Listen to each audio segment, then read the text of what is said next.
4 இறக்கை காற்றாடி. வாயால ஊதுறப்பவே அழகா சுத்துற ஒரு காற்றாடி. நம்மளும் செய்யணும்னு உங்களுக்கு ஆசையா இருக்குதானே? அதுக்கு 15 சென்டிமீட்டர் நீளமும் 3 சென்டிமீட்டர் அகலமும் இருக்கிற மாதிரி 4 கனமான சாட்டு துண்டுகள் எடுத்துக்கோங்க.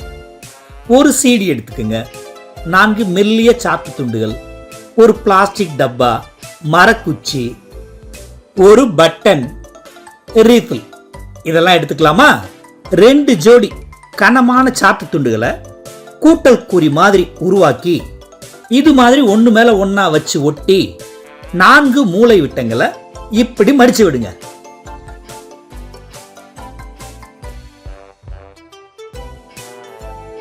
இது கீழ்ப்பக்கம், இது மேல் பக்கம். 2 கூட்டல் குறி நடுவுலையும் ஒரு துளை போடணும். ஒரு கூட்டல் குறியில இந்த பொத்தானை பிரிச்சு துளையில மேலும் கீழுமா வச்சு நல்லா அழுத்துங்க. அது மேல பசைய போட்டு ஒட்டிடுங்க. இன்னொரு கூட்டல் குறியில நடுவுல இருக்கிற துளைக்குள்ள ரீஃபில சொருகுங்க.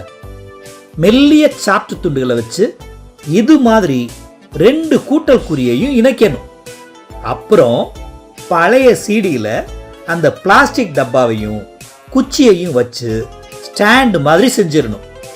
அந்த ஸ்டாண்டில் ரீஃபில் பொருந்தின விசிறிய கீழ்ப்புறமாகவும் பட்டன் பொருந்தின பகுதியை மேல்புறமாகவும் குச்சி நுனியில் ஈஸியாக சுற்றுற மாதிரி பொருத்தணும்.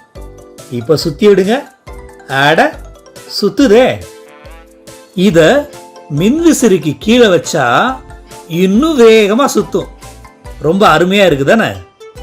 இதை நாம் தயாரிக்கிறது ரொம்ப ஈஸி. ஏன்னு சொல்லுங்க? ஏன்னா இது செய்ய தேவையான எல்லா பொருளுமே நமக்கு சுலபமாக கிடைக்கும். இங்கே பாருங்க, இது மாதிரி நாம் வாயால் ஊதுனாலே இன்னும் நல்லாவே சுத்துது. நீங்களும் செஞ்சு பார்க்குறீங்களா? பெர்னோலிஸ் தத்துவத்தை வச்சு இந்த சோதனை நம்ம புரிஞ்சுக்க முடியும். ஒரு புறம் ஊதப்படுற காற்று விசிறிக்கு பக்கத்தில் ஒரு குறைந்த காற்றழுத்தத்தை உருவாக்குது. சுற்றிலும் இருக்கிற அதிக அழுத்தம் இருக்க பகுதியிலிருந்து வீசுற காற்று விசிறியை சுழல செய்யுது.